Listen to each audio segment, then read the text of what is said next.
Hello, welcome back to the reading of the poem of the Man God, written by Maria Valtorta, Volume 4.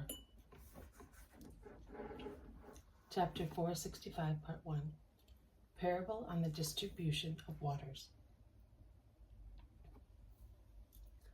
5th August, 1946.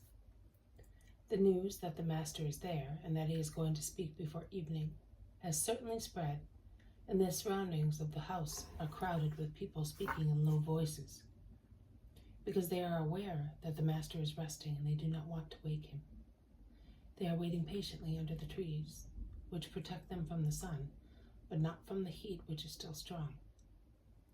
There are no sick people, at least I think so, but as usual, there are children, and Anne, to keep them quiet, has some fruit given to them.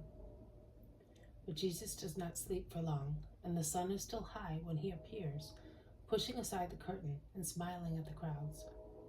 He is alone. The apostles are probably still sleeping.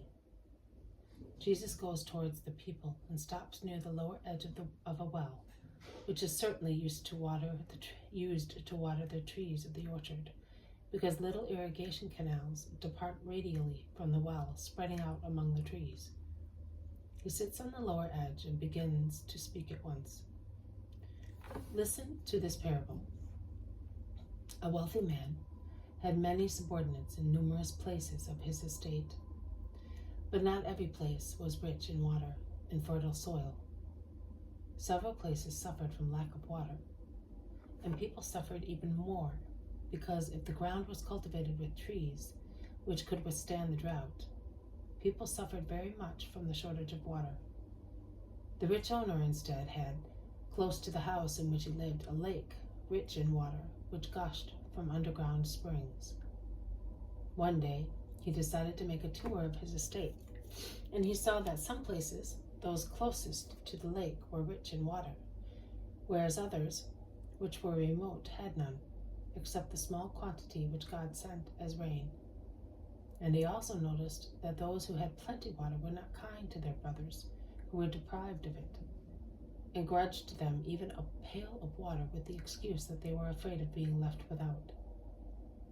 The Lord meditated on the situation, and he decided thus: I will divert the waters of my lake towards those who are closer to it, and I will order them not to refuse water any longer to my distant servants who are suffering because of the parched land.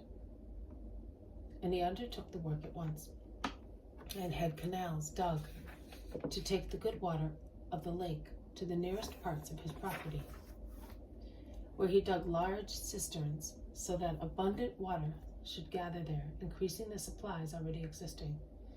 And from each part he had smaller canals built to feed other more remote cisterns. He then summoned the people living in those places and said to them, Remember that I have not done all this work to give you superfluous quantities of water, but I did it to assist with your help those who lack also what is necessary. Be therefore as merciful as I have been.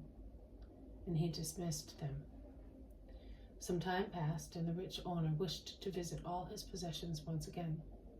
He saw that the nearest ones had become more beautiful, and abounded not only in useful plants, but also in ornamental ones, in vats, swimming pools, fountains, placed everywhere around the houses. You have turned these houses into abodes of rich people, remarked the Lord. I do not have so much superfluous beauty myself. And he asked them, Do the others come? Have you given them plenty water? Are the smaller canals fed? Yes, they have been given as much as they asked. And they are over particular. They are never pleased. They are neither prudent nor moderate.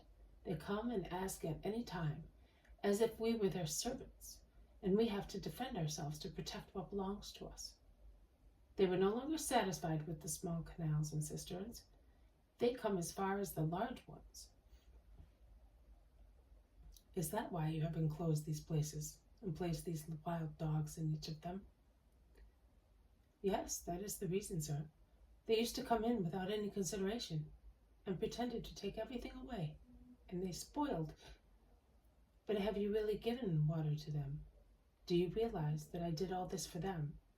and I used you as an intermediate link between the lake and their parched land? I did not understand.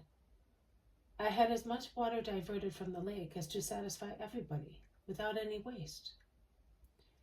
And yet you must believe us. We never denied them water.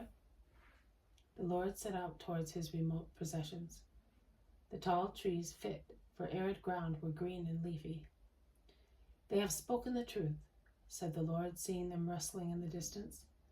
But when he approached them and walked under them, he saw the parched soil, the almost withered grass on which emaciated sheep grazed with difficulty, the sandy vegetable gardens near houses, and then the first farmers, sickly, with feverish eyes, downhearted.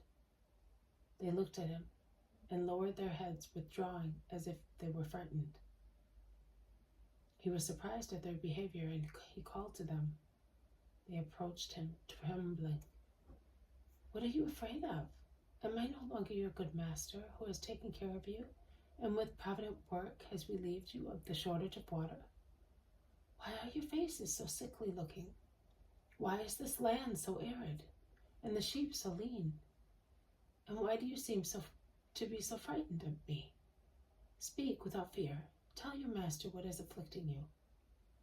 One man spoke on behalf of everybody. Lord, we have been badly disappointed and deeply grieved. You promised to help us, and we have lost also what we had previously, and we have given up every hope in you. How? Why? Did I not let water come abundantly to the nearest people with instructions that the abundance was for you? Is that what you said? Really? Most certainly. The level of the ground prevented me from bringing the water here directly. But with good will, you could have gone to the little canals of the cisterns with goatskins and donkeys and taken as much as you wanted. Did you not have enough donkeys and goatskins? And was I not there to give you some? There you are. I told you. I said it is not possible that the Lord has given instructions to deny us water. I wish we had gone for it. We were afraid. They told us that the water was a reward for them, and that we were to be punished. And they informed the good master that the tenant farmers of the privileged possessions has told them that the landlord, in order to punish the servants of the arid fields because they were not producing more, had given instructions to measure not only the water of the cisterns, but also that of the old wells, so that while previously they had 200 baths of water a day for themselves in the land, and they had to carry it with much fatigue for a long distance, now they did not even have 50, and to have enough for men and animals they had to go to the brooks at the borders of the fortunate places, where water overflowed from gardens and baths, and take that muddy water, and they were dying. They were dying of diseases and thirst, and vegetables and sheep were also perishing.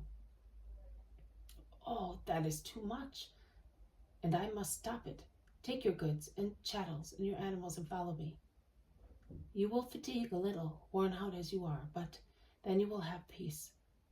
I shall proceed slowly to allow you to follow me, in spite of your weakness.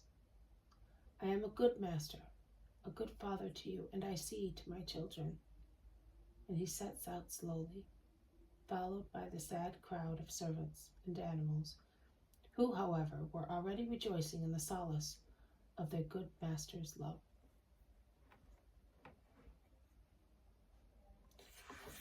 This has been a reading from the poem of the Man God, written by Maria Valtorta, Volume 4. Chapter 465, Part 1. Parable on the Distribution of Waters. Thank you for listening. I will see you tomorrow.